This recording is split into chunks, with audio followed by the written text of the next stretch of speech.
ठाण्यातील स्वर्गीय सुलोचना देवी सिंघानिया हायस्कूलमधील इयत्ता 3री आणि 4थीच्या 55 ते 60 विद्यार्थ्यांना सहली दरम्यान विषबाधा झाल्याची धक्कादायक घटना समोर आली आहे। या प्रकरणी शाळा प्रशासनाकडून कोणतीही ठोस कारवाई न झाल्याने ठाण्याचे उपमहापौर कृष्णा पाटील यांनी शिक्षण विभागाच्या अधिकाऱ्यांसह थेट शाळेत धडक देऊन जाब विचारलाय। यावेळी शाळेच्या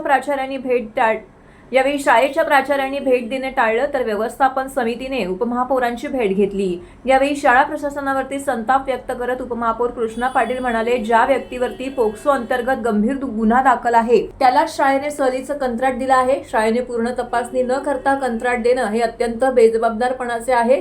केवळ माफी मागून चालणार नाही तर या संपूर्ण साखळीवरती कडक कारवाई झालीच पाहिजे। दरम्यान या प्रकरणी शाळा प्रशासनाने मात्र इतक्या विद्यार्थ्यांना विषबाधा झालीच नसल्याचं म्हणणं आहे।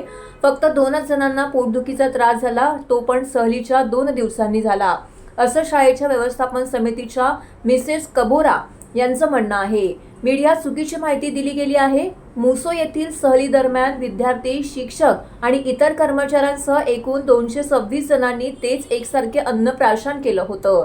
सहली दरम्यान किंवा परतीच्या प्रवासात कोणत्याही विद्यार्थ्याने आजारी असल्याची तक्रार केली नाही। विशेष म्हणजे एकूण 204 विद्यार्थ्यांपैकी 203 विद्यार्थी दुसऱ्याच दिवशी शाळेत हजर झाले होते। शाळा आरोग्य केंद्राकडे कोणतीही तक्रार आली नव्हती। सहल होऊन गेल्याच्या साधारणतः 3 दिवसानंतर पहिल्यांदा तक्रार प्राप्त झाली। आलेल्या एकूण 9 ईमेलपैकी केवळ 2च पालकांनी या त्रासातला संबंध सहलीतील जेवणाशी जोडलेला आहे। त्यामुळे उपलब्ध नोंदी आणि घटनाक्रम पाहता सहलीतील जेवण आणि त्यानंतर आलेल्या तक्रारींचा कोणताही थेट संबंध नसल्याचं शाळा प्रशासनाने म्हटलं आहे। तेव्हा आम्ही PTA मेंबरना तात्काळ बोलवून चौकशी केली, मात्र त्यांच्याकडे नीट माहिती नव्हती। विद्यार्थ्यांची सुरक्षा हेच शाळेचे सर्वोच्च प्राधान्य असल्याचेही शाळेच्या व्यवस्थापन समितीच्या मिसेस कबोरा यांनी सांगितलंय। मात्र कबोरा यांना कंत्राटदारावरील गुन्ह्याबाबत विचारले असता त्यांनी हात झटकले। आम्हाला याबाबत काहीच माहिती नाही, आम्ही आताच ऐकत आहोत। मागील 6 ते 7 वर्षांपासून हाच कंत्राटदार आहे आणि तो सहल आयोजित करतो आणि सर्व पालकही त्याच्या आयोजनावरती खुश आहेत, असा दावाही शाळा प्रशासनाने केला आहे। याविषयी उपमहापौर कृष्णा पाटील व स्वर्गीय सुलोचना देवी सिंघानिया हायस्कूलच्या व्यवस्थापन समितीच्या मिसेस कबोरा यांनी प्रसार माध्यमांशी बोलताना अधिक माहिती दिली आहे। कालच मला ते माहीत पडलं, तेव्हा आम्ही आज प्रिन्सिपल मॅडमशी पण वेळ घेतली होती, पण त्या नाही आहेत अवेलेबल। आणि मग आपले वैद्यकीय अधिकारी, महापालिकेचे शिक्षणाधिकारी, सर्वच टीम आज आम्ही त्यांची शिष्टमंडळाची भेट घेतली। त्याच्यामध्ये आम्ही त्यांना निदर्शन आणलं, पण त्यांना हे माहीत नाही आहे की त्या व्यक्तीवर असा गुन्हा दाखल आहे का।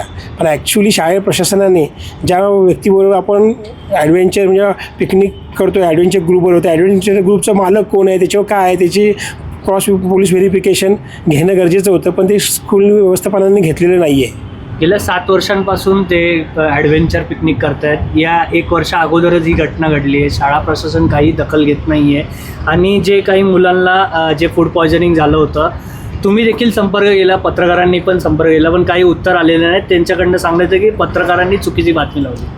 त्यांचं शाळा व्यवस्थापन एक आत्ताही कबूल करत नाही की चूक झालेली आहे, पण प्रिन्सिपल मॅडमनी रविवारी रात्री पेरेंट्सच्या ग्रुपवरती स्वतःची चूक कबूल केलेली आहे। त्यांनी सांगितलेलं की हे घडलेलं आहे, पण आम्हाला लेट कळालं। आम्ही ज्या अधिकाऱ्याला दिलेलं आम्ही काम, ज्या संस्थेला, त्याची चौकशी करणार, जिथे फूड आले त्यांच्यावर आम्ही कारवाई करू, असं त्यांनी गेलेलं आहे आणि दिलगिरी व्यक्त केलेली आहे पेरेंट्स लोकांची। पण माझं म्हणणं, तेवढी दिलगिरी व्यक्त करून हे योग्य नाही आहे, कारण भविष्यात पुढे असे कुठल्या घटना घडू नयेत। त्यासाठी शाळेने एकदम स्ट्रिक्ट राहिलं पाहिजे। त्या संस्थेचं जी सप्लाय करणारे फूड, त्याचं फूड लायसन्स असतील, त्याचा जी व्यक्ती कोण आहे, त्याची पार्श्वभूमी काय आहे, पोलीस व्हेरिफिकेशन असेल, इतर बाबीची पूर्तता केली पाहिजेत। कारण आपली मुलं कोण घेऊन जाणार आहे आणि त्याचं बिहेवियर कसं आहे किंवा त्याचे पोलीस म्हणजे याच्यावर केसेस आहेत की नाही, त्याची चौकशी शाळेने पहिली करायला पाहिजे होती। आता आम्ही शाळेच्या निदर्शन आणल्यानंतर त्यांनी ते कबूल केलं की आम्ही त्याची माहिती घेतो म्हणून, आणि आमच्या वैद्यकीय अधिकारी आणखी शिक्षण मंडळाने त्यांना सांगितलेलं आहे पॉईंट्स, माहिती सगळी माहिती देतो म्हणून सांगितलेलं आहे. आणि पिकनिकच्या आधी शिक्षण मंडळाला कळवणे शाळेची गरज आहे, पण शाळेने अद्याप कळवलेलं नव्हतं. ते पण शिक्षण मंडळा म्हणजे शिक्षण अधिकाऱ्यांनी खंत व्यक्त केली. मग त्यांनी सांगितलं की यापुढे भविष्यात अशी चूक होणार नाही. आम्ही प्रत्येक वेळी काही असं आमचं असेल हे सहल किंवा इतर कुठले प्रोग्राम पुढे बाहेर जायचे असले मुलांचे, तर ते आम्ही पूर्ण कल्पना देऊन कबूल की पत्र. काही पेरेंट्स लोकांचं म्हणणं होतं की त्यांचे टॉयलेट बरोबर नसतात किंवा हा त्रास आहे, तर ते आम्ही चौकशी केली. पण प्रत्यक्ष बघितलं आम्ही आता पाणीमध्ये तर सगळे टॉयलेट हे ओके आहेत. आणि महापालिकेने पण असं आता सांगितलं की दर 15 दिवसांनी ते येऊन चेक करत जातील. सॅनिटरी इन्स्पेक्टर असतील ते येऊन चेक करतील. आणि एक सुवर्ण मध्य शाळा शेवटी ठाणेकरांच्या ठाण्याची जी मुलं वाढतात, तर त्याच्यामधनं बाबा एक मार्ग चांगला काढू, भविष्यात अशा कुठल्या घटना घडू नये याची काळजी घेऊ हे व्यवस्थापनाने पण सांगितलेलं आहे. त्याचबरोबर एक ट्रॅफिक समस्या इथे आम्हाला नेहमी भेडसावते ठाण्यामध्ये. तर त्याहीसाठी आम्ही DCP साहेबांशी शिरसाट साहेबांशी बोलणं केलं, तर त्यांनी त्यांचे अधिकारी देशमुख साहेबांना पाठवलं.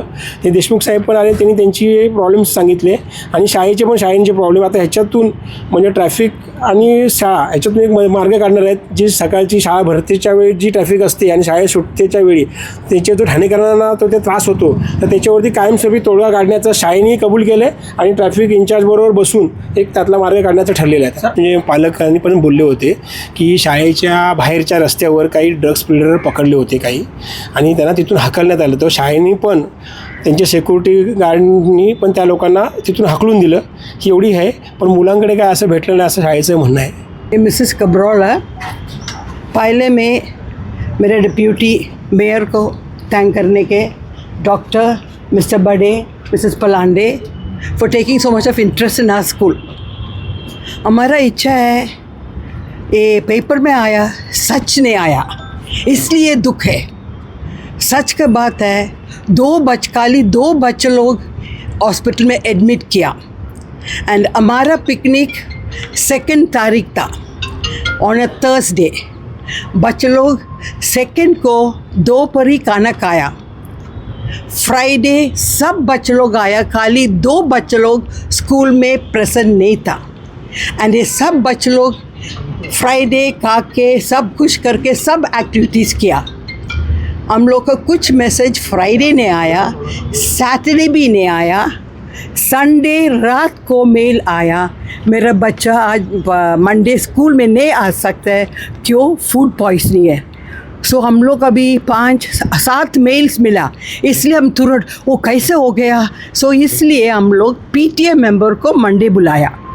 PTA मेंबर को मिला. सो PTA मेंबर में पूछा अभी खाली कैसे 2 बच्चे लोग को खाली आ गया. बट फिर भी हम लोग दुख के कौन सा हॉस्पिटल है उसको नहीं मालूम था, कौन सा हॉस्पिटल. बिकॉज अगर हम लोग को मालूम पड़े तो हमेशा कोई कुछ हॉस्पिटलाइजेशन होएगा तो हम लोग खुद जाके हॉस्पिटल में बच्चों को मिलते हैं, पेरेंट्स को मिलते हैं.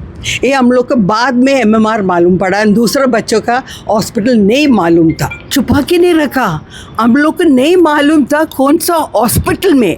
बाद में बच्चों वापस डिस्चार्ज होने के बाद हम लोग को मालूम पड़ा. अभी तक हम लोग को रिपोर्ट नहीं मिला. आज भी हम लोग पेरेंट्स को मेल भेजा, प्लीज़ सेंड द रिपोर्ट, क्या हो गया. पेरेंट्स के अप्रूवल मिला, पेरेंट्स का कंसेंट भी मिला. हमारा एक्सपीरियंस उसके साथ अभी 1-2 साल नहीं है. हमारा एक्सपीरियंस एटलीस्ट अबाउट 6-7 ईयर्स है. एंड हमारा एक्सपीरियंस है, पेरेंट्स को भी रियली सेटिस्फाइड. आप अभी गोयंका के बारे में बोलती है.